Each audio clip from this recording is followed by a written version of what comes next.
একদিন বনের এক কোণায় এক বাঘ খাবারের খোঁজে ঘুরছিল। কিন্তু অনেক খুঁজেও কিছুই পেল না।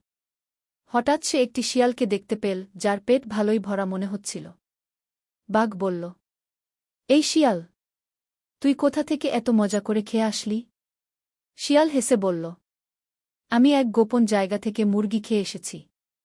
চাইলে তোমাকেও নিয়ে যেতে পারি গু। বাঘের চোখ চকচক করে উঠল। চল, এক্ষুনি চল।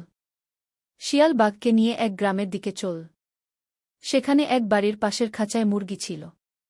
শিয়াল বলল, তুমি ঢুকো, আমি বাইরে পাহারা দিচ্ছি গু। বাঘ খাঁচার মধ্যে ঢুকে মুরগি ধরতে গেল। কিন্তু তখনই দরজাটা বন্ধ হয়ে গেল। শিয়াল সেটা আগেই ঠিক করে রেখেছিল। লোকজন দৌড়ে এসে বাঘকে ধরে ফেল। শিয়াল দূর থেকে হেসে বলল, চালাকি সবসময় কাজ দেয় না বাঘ মামা, শিয়ালের বুদ্ধির কাছে হার মানতেই হয়।